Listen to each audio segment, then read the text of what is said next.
During World War I, deep in the Mesopotamian desert, a story of complete and utter disaster unfolded.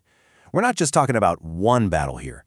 We're talking about an entire army being brought to its knees, not just by bullets, but by hunger and sheer desperation. So, let's get into how it all went so wrong. Now that is a huge claim. The worst defeat? I mean, think about all the other massive battles of the war. So how could the fall of this one remote town in what's now Iraq be considered that catastrophic for the Allies? Well, to get it, you really have to understand the shocking scale of the humiliation, and more importantly, the terrible human cost. So this is the big question, isn't it? It's a real tragedy, one that unfolds from a whole series of fateful decisions and some pretty desperate gambles. And this story, like so many military disasters, all starts with a retreat. Okay, let's set the scene. We're in the Mesopotamian campaign. A British Indian force, led by Major-General Charles Townshend, has just tried to take Baghdad and failed. Now they're being pushed back, and they are desperately looking for a safe place to regroup. And they find themselves here at Kut-al-Amara. It's a town nestled in a deep bend of the Tigris River. His troops are completely exhausted, their supply lines are stretched dangerously thin, and their commander, General Townshend, has to make a choice that is going to seal the fate of every single one of his men. So Townshend had two options. He could continue the grueling retreat all the way back to the main British base at Basra, saving his army but losing a ton of ground. Or he could dig in at Kut. It was a strong defensive position, and he figured he could wait for reinforcements. Well, he chose to stay. It was a massive gamble that turned what looked like a refuge into a prison.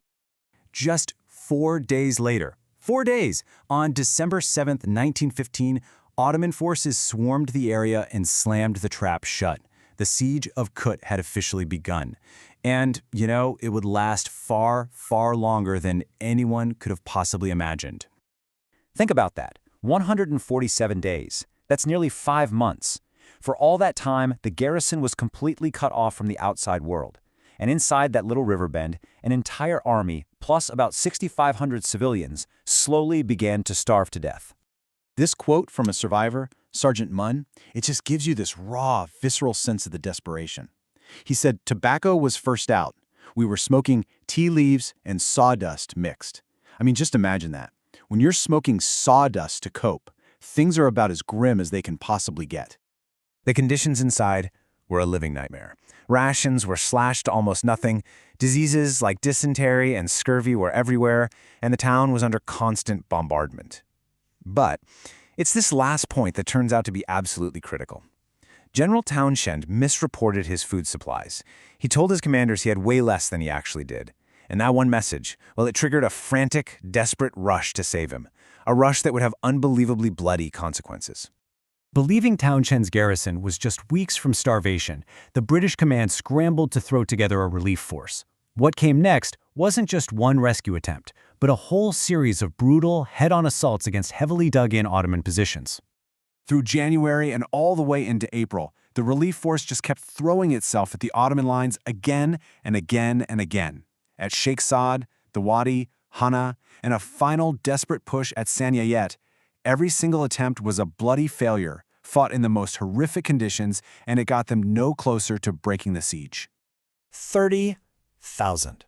Just let that number sink in for a second. 30,000 men killed or wounded trying to break the siege. It's a staggering number on its own, but its true, tragic weight only becomes clear when you compare it to the number of men they were trying to save in the first place. And here's the brutal, almost unbelievable irony of the whole situation. To save the 13,000 soldiers trapped in Kut, the British sacrificed more than double that number in the relief attempts. The rescue operation had become a bigger catastrophe than the siege itself. As a final, last-ditch effort, the Royal Flying Corps attempted the first-ever air supply drops in military history. Pretty groundbreaking stuff for the time, but it was way too little, way too late. Most of that precious food just ended up splashing into the river, or, even worse, landing right in the enemy's trenches. It was a symbolic final failure. So, with the relief force shattered and his own men starving, General Townshend had no cards left to play. The fighting was over. The time for negotiation and for total humiliation had arrived. Now this just shows you how desperate the British were. Officers, including a young T.E. Lawrence, yes, that Lawrence of Arabia, were sent to offer the Ottoman commander a £2 million bribe to let the men go. The Ottoman leader not only rejected the offer, he rejected it publicly, just to rub salt in the wound of the defeat. And so finally, on April 29, 1916, after 147 long days of defiance and unbelievable suffering, the white flags went up over Kut. The siege was over.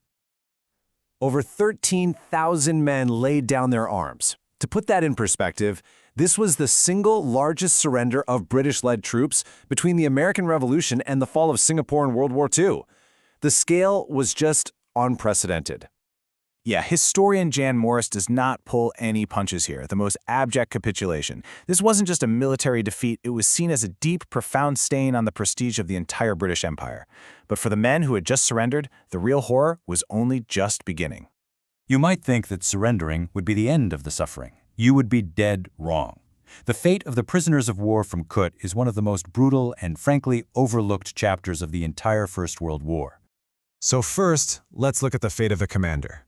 General Townshend, the man who made the call to stay in Kut, was basically treated as an honored guest of the Ottoman Empire. He was given a comfortable villa on an island near Istanbul, and he lived there, in relative luxury, for the rest of the war. His men, on the other hand, faced a completely different reality. They were forced on a death march for hundreds of miles across the desert to prison camps. Already weakened and starving from the siege, they were brutalized by their guards. They died in staggering numbers, from thirst, from starvation, from disease, from pure cruelty. An account from one survivor, Sergeant Long, it really captures the horror. He described men being driven across the pitiless waste under a scorching sun, herded along by a brutal and callous escort. These men weren't just being moved, they were being marched to their deaths. In the end, of all the Allied prisoners taken at Kut, almost half of them would not survive captivity. Which leaves us with this final, haunting question. Was this whole disaster an avoidable tragedy, something born from one commander's single fateful error? Or was it just the inevitable result of a poorly planned campaign fought way too far from home? It's a debate that historians still argue about today, and it serves as a very dark lesson in the pages of military history.